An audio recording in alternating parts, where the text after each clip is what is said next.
Olá pessoal, vamos iniciar agora a nossa segunda unidade, falando acerca de compras, licitação e logística interna.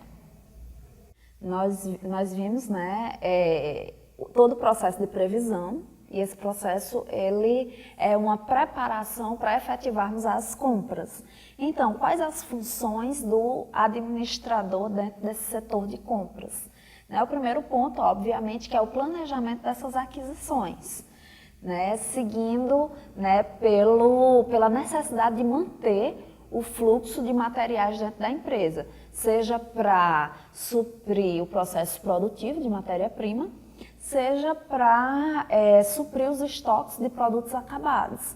Então, o responsável pelas compras, ele é o grande fornecedor de materiais para manter esses fluxos.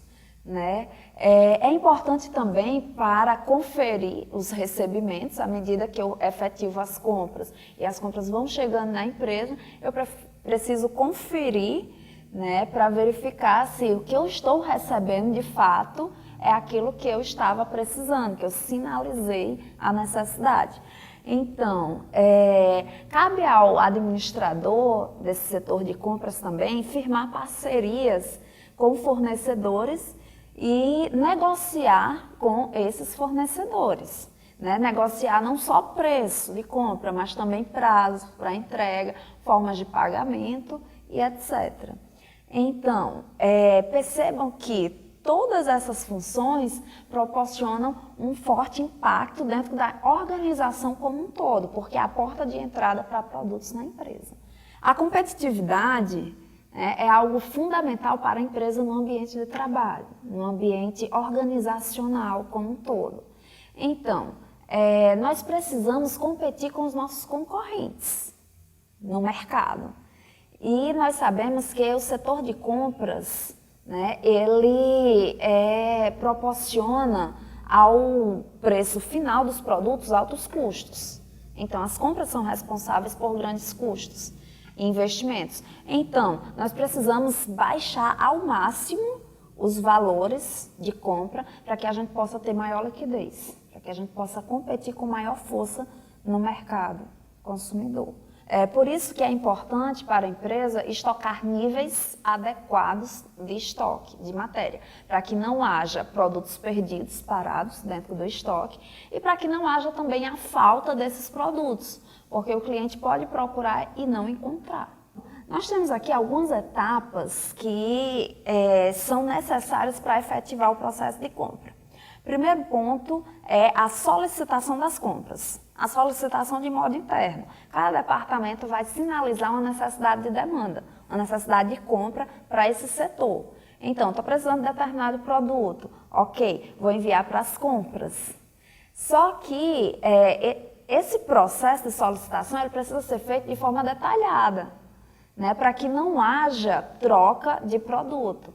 Então, o departamento de compras deve exigir o produto detalhado dentro das suas especificações, às vezes até dentro de suas marcas, ok? Uma outra fase dentro do processo de compra são as coletas de preço. A gente sabe que o mercado ele oferece uma gama de produtos diferentes, e até o mesmo produto com preços diferentes. Então, cabe ao administrador de compras buscar junto ao mercado diferentes fornecedores, alimentar um cadastro de fornecedor para que possa haver comparação de preço, e não só preço, como prazo de entrega também, como qualidade dos produtos e etc., para que possa partir para a terceira fase, que é justamente efetivar o pedido de compra. Então, efetivado esse pedido, o departamento de compra precisa acompanhar esse produto, todo o processo, para saber direitinho quando que chega, se está dentro do esperado. Okay? Muitas empresas, inclusive, liberam códigos para rastreamento, e etc. Vamos agora partir, vistas as etapas do processo de compras, vamos partir para os fornecedores em si. Então, é muito importante manter o bom relacionamento entre empresa compradora e fornecedor. Porque o fornecedor parceiro é aquele fornecedor que trabalha junto com você, né? Então, podemos classificar os fornecedores em 3 categorias, né? Os fornecedores monopolistas, né? Que são aqueles fornecedores que detêm determinada tecnologia, então eles que, digamos que mandam no mercado dentro daquela tecnologia, né? Temos os fornecedores habituais, que são aqueles fornecedores que mais fáceis de se negociar, porque eles fornecem produtos mais comuns no mercado, né? Produtos que têm um alto índice de competitividade. Então, como esses fornecedores competem entre si, é mais fácil reduzir o preço e negociar outras formas de pagamento e etc. Por fim, nós temos também os fornecedores especiais, que são aqueles fornecedores que proporcionam recursos mais específicos, né, mais voltados para a área técnica. Normalmente, esses fornecedores, agregados ao produto, eles também oferecem o serviço. Né? Vamos dar o exemplo aqui de fornecedor de máquinas. Né? Eu tenho uma indústria e eu preciso manter o meu maquinário funcionando.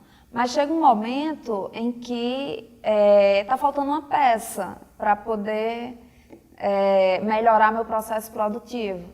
Né? Então, eu entro em contato com esses fornecedores especiais, né, que fornecem aquela peça mais específica que está faltando e, agregado a isso, eles mandam um técnico até a empresa para instalar, para testar e etc. Então, esses são os fornecedores especiais. É importante que a empresa não fique dependendo de um único fornecedor, porque caso aquele fornecedor tenha algum problema, ele leva a empresa junto. Né? Então, é importante ter mais de uma opção de fornecedor. A seleção de fornecedor consiste também na reunião de uma série de variáveis que lhe ajudam a ser competitivo no mercado. Então, você vai procurar fornecedor que, primeiro, tenham produtos de qualidade para fornecer para você, fornecedores que tenham preços razoáveis, que lhe ofereçam boas formas de pagamento, que tenham uma boa infraestrutura de transporte, né, para que você receba o produto na íntegra.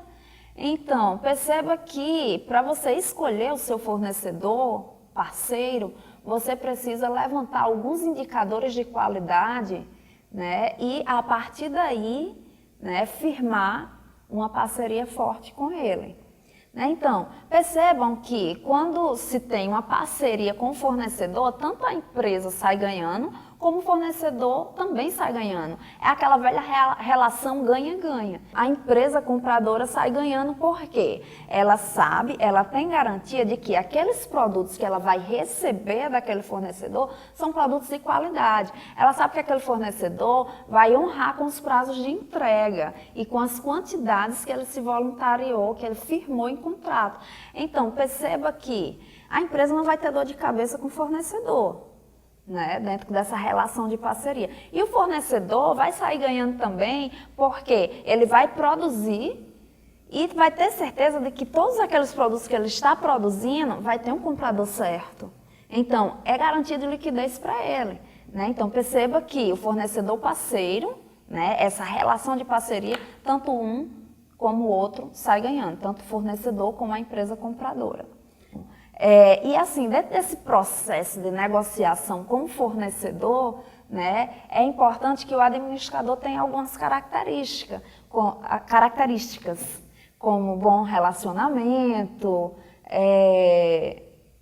conhecer bem o produto ao qual está se negociando é fundamental, né, e enfim, fazendo dessa forma, a empresa tem condições de ter bons relacionamentos entre fornecedores, né, fazendo com que todos saiam ganhando. Bem, gente, como falar de compra sem falar de licitação? Né? A licitação é o processo de compra que acontece nas repartições públicas. Compra não só de materiais, mas também contratação de serviços. E esse processo de licitação é regido pela Lei 8.666 e se inicia quando alguma repartição pública tem a necessidade de comprar ou adquirir algum serviço ou material. E essa necessidade é sinalizada aos órgãos competentes. Esses órgãos vão analisar, né, o contexto, analisar se realmente é interessante que o setor público adquira determinado pedido e etc. Aprovado esse pedido, ele será destinado, né, para o setor de orçamento, em que vai se separar uma verba para tal, né? Esse pedido vai constar no orçamento. E, posteriormente, é emitido um edital com todos as descrições dos materiais, dos serviços a serem adquiridos, para que as empresas possam se candidatar, né, possam lançar suas respectivas propostas para estar participando dessa seleção. A empresa que apresentar a melhor proposta, e eu abro um parêntese aqui para falar que a melhor proposta não necessariamente é aquela mais barata, mas sim aquela que atende de forma mais eficaz à necessidade do setor e ganha, e posteriormente, né, a empresa passa a assinar um contrato, né, com o setor público e assim esse processo acontece.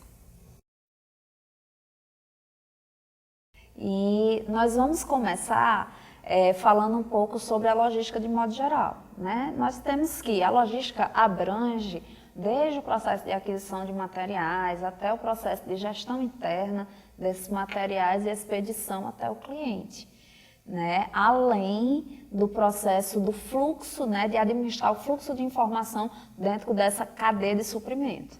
Então, o foco que nós vamos dar aqui é para a logística interna, logística que acontece dentro da própria organização. Então, para que a logística interna possa acontecer, nós precisamos garantir o bom fluxo de materiais dentro da organização, ok? E esse fluxo de materiais, ele é dado por meio de duas grandes vertentes, que é a movimentação de materiais e a administração de estoques. Então, a movimentação de materiais, né, abrindo um parênteses aqui, é diferente do transporte de materiais. O transporte, ele é feito de forma externa, fornecedor empresa, empresa cliente. E a movimentação de materiais é feita de modo interno, do estoque de matéria-prima para a linha de produção, da linha de produção para estoque produto final, acabado. Okay? Então, e existe uma série de instrumentos utilizado pela empresa para facilitar esse processo de movimentação interna. Muitos deles vocês já devem ter visualizado em algumas empresas, como por exemplo, as empilhadeiras, né, que tanto podem ser elétricas, como a combustível, como manuais, né, temos também os carrinhos, né, que é encontrado até em rodoviárias, né, nós temos também elevadores, né, aqueles que são muito encontrados em construção, em canteiros de obra e etc. Então, e com relação à administração de estoques, nós temos que a administração de materiais precisa suprir, né, de estoques a linha de produção para que a empresa não entre em um colapso. Nós sabemos que entre um processo produtivo e outro, né, é interessante haver um estoque amortecedor para que haja uma certa independência entre esses processos produtivos, né? É claro que isso pode fazer com que o custo, né, de investimento em materiais aumente, mas à medida que eu tenho estoques intermediário entre essas fases no processo produtivo, eu vou ter um mais alto grau de independência entre essas fases. Porque se não tiver nenhum estoque, o que vai acontecer? Vai faltar pode acontecer de faltar matéria-prima, pode acontecer de, na falha de qualquer um desses processos produtivos, qualquer uma dessas fases, né, pode fazer com que o processo produtivo pare, né? Ok, pessoal, nós encerramos aqui a nossa segunda unidade e na próxima unidade nós vamos nos aprofundar um pouco mais acerca da gestão de estoques. Até lá!